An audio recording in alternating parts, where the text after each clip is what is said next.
Bharatiya Janata party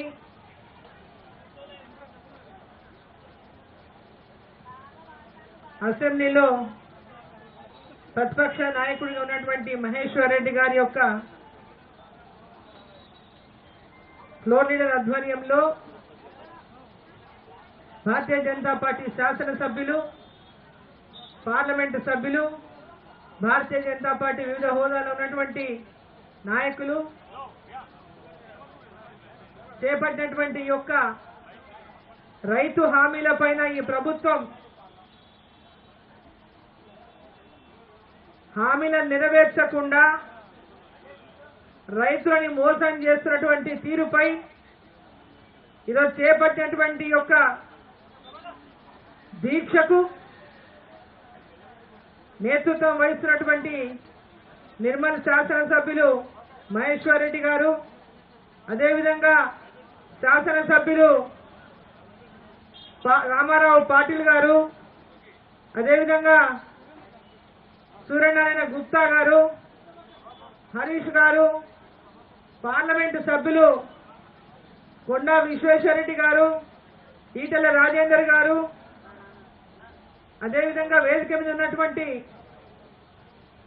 Gudem Nagesh గారు, అదేవిధంగా మాజీ శాసనసభ్యులు, మాజీ శాసన మండలి సభ్యులు, మాజీ జిల్లా పరిషత్ చైర్మన్లు, మున్సిపల్ చైర్మన్లు, కార్పొరేటర్లు, మాజీ ఎంపీపీలు, మాజీ జెడ్పీటీసీలు, భారతీయ జనతా పార్టీ పదాధికారులు, రాష్ట్ర ప్రధాన కార్యదర్శులు వివిధ హోదాల్లో ఉండి ఈ యొక్క దీక్షలో పాల్గొంటున్నటువంటి భారతీయ జనతా పార్టీ నాయకులు, మరి ముందున్నటువంటి రైతు సోదరులు, వివిధ ప్రాంతాల నుంచి విచ్చేసినటువంటి రైతు సోదరులు, మీడియా మిత్రులు అందరికీ కూడా నా యొక్క నమస్కారాలు తెలియజేస్తా ఉన్నా. కాంగ్రెస్ పార్టీ ఎన్నికల ముందు ఇచ్చినటువంటి హామీలను ఒకసారి వాళ్ళు గుర్తు చేసుకోవాల్సిన అవసరం ఉన్నది.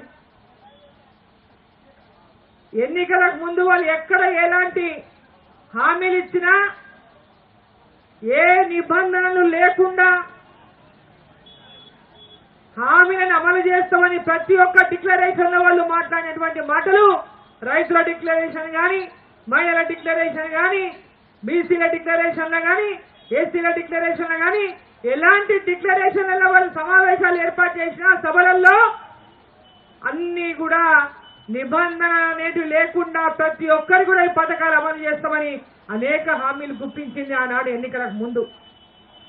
అధికారంలోకి వచ్చిన తర్వాత ఈ రాష్ట్ర ప్రభుత్వం గత ప్రభుత్వం అప్పుల రాష్ట్రంగా చేసిపోయింది. ఈ రాష్ట్రంలో అప్పులు తప్ప ఖజానా ఖాళీ ఉంది అని మాయ మాటలు చెప్పి, మాయ మాటలు అంటే అబద్ధం అని చెప్తున్నారని వాళ్ళ మాటలు నిజమే. ఎన్నికలకు ముందు కూడా ఇదే మాట భారతీయ జనతా పార్టీ చెప్పింది.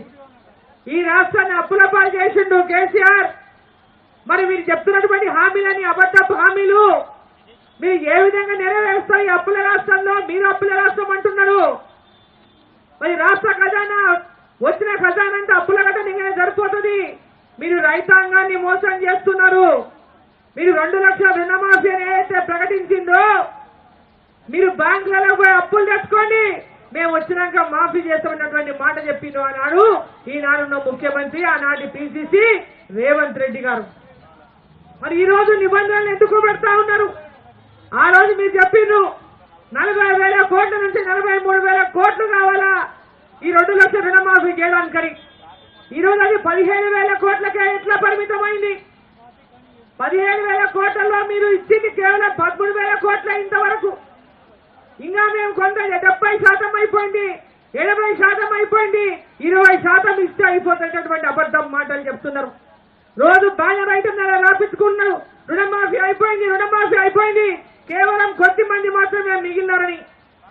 ఆనాడు ఏ నిబంధనలు లేకుండా అమలు చేస్తామన్నటువంటి రాష్ట్ర ప్రభుత్వం రైతులకు ఇచ్చిన హామీ నిలబెట్టుకునేదాకా 2 లక్షల రూపాయల రుణమాఫీ చేసేదాకా రైతాంగం వెంబడి భారతీయ జనతా పార్టీ ఉంటుందని చెప్పి సందర్భంగా నేను తెలియజేస్తా ఉన్నా. రైతులకు రుణమాఫీతో పాటు అనేక హామీలు ఇచ్చిండు.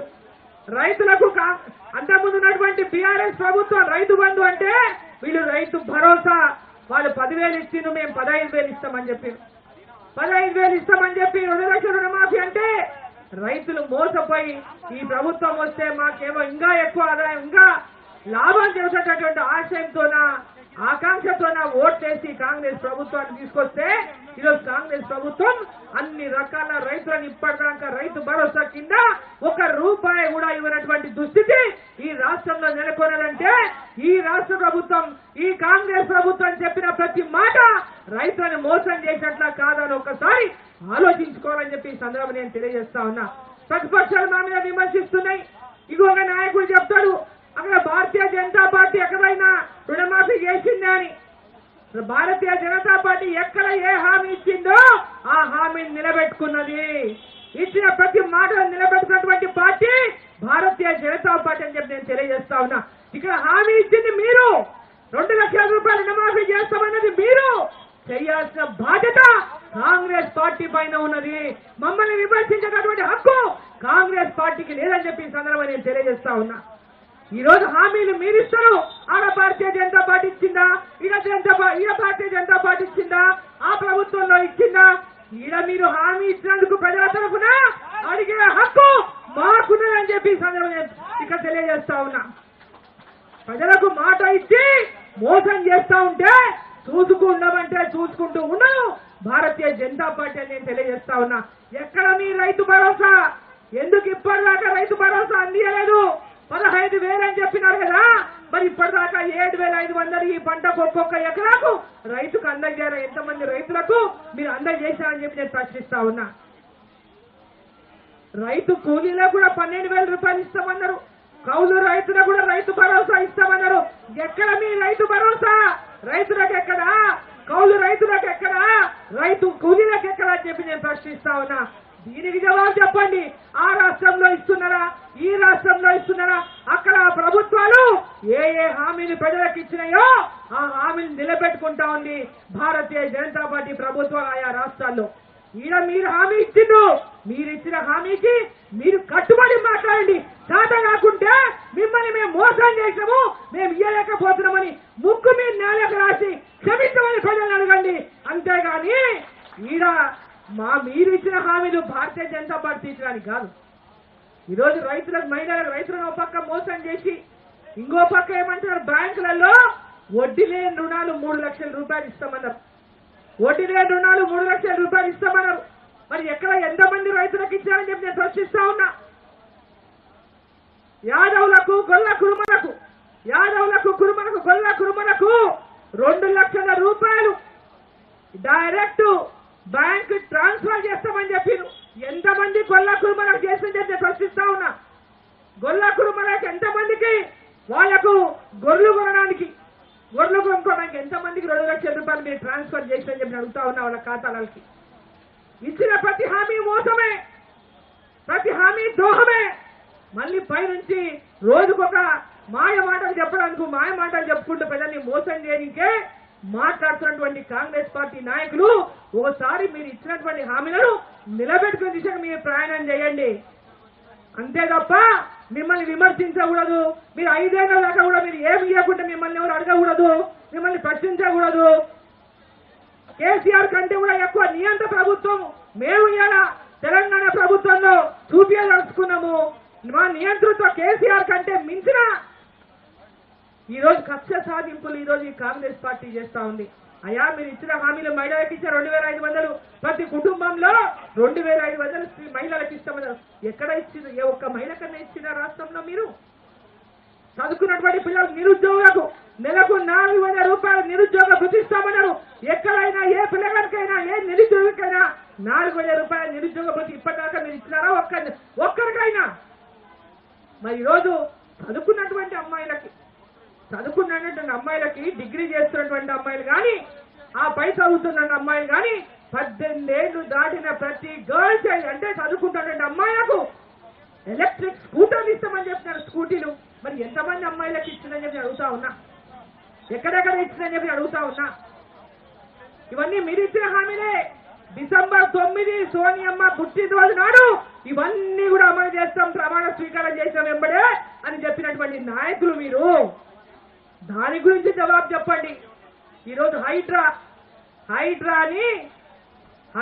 హైడ్రా బాంబులాగా హైదరాబాద్ లో ఈరోజు ప్రజలనే వణికిస్తూనే కాదు, జిల్లాల్లో కూడా పేద ప్రజలను వణికిస్తా ఉన్నాయి అది ప్రభుత్వం.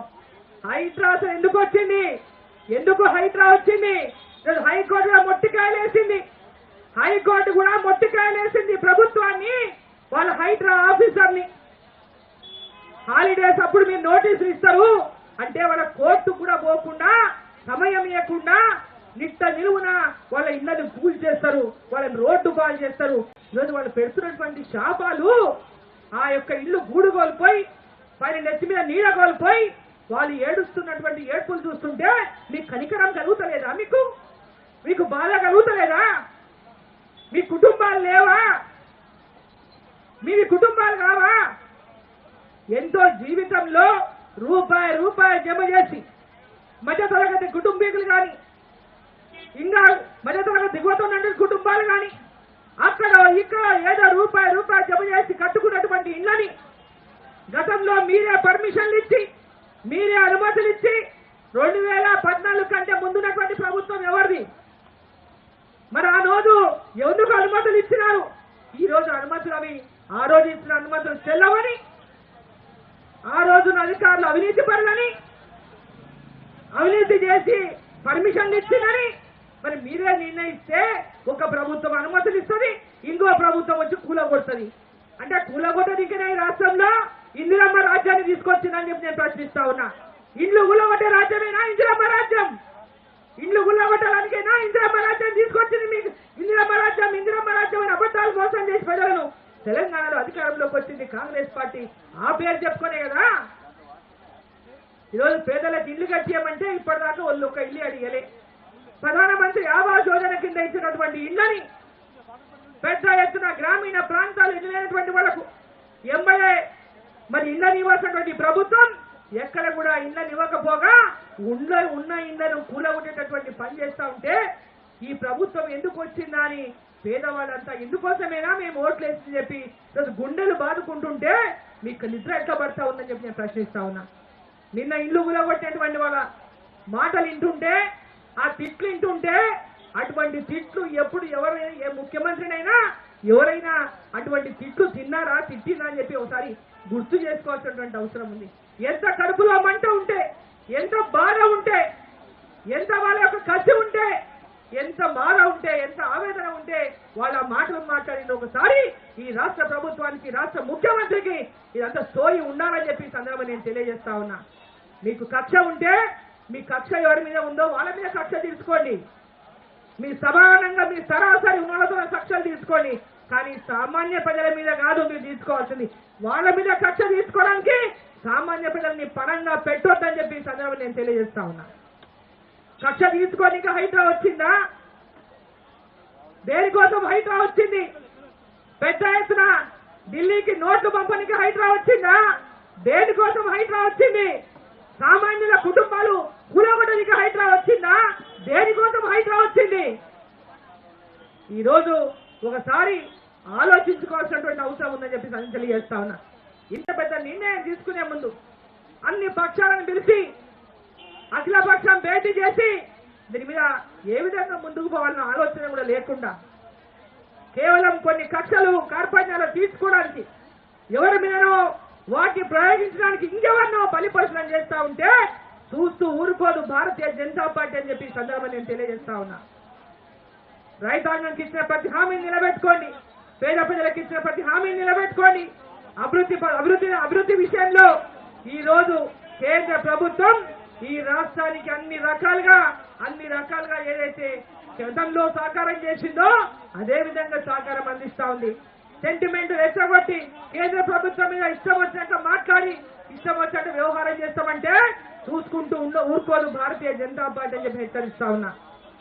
రైతన్నలారా ఎవరు కూడా మీరు అధైర్యపడొద్దని చెప్పి నేను తెలియజేస్తా ఉన్నా.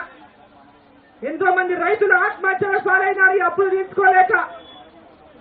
ఏ రైతులు కూడా అధైర్యపడొద్దు.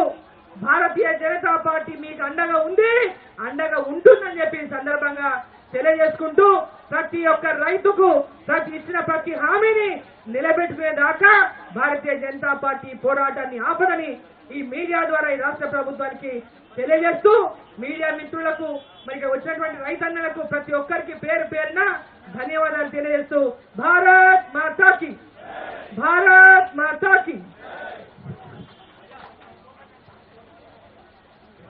ఇప్పుడు కిసాన్ సెల్ రాష్ట్ర అధ్యక్షులు శ్రీధర్ రెడ్డి గారిని మాట్లాడుతున్నారు.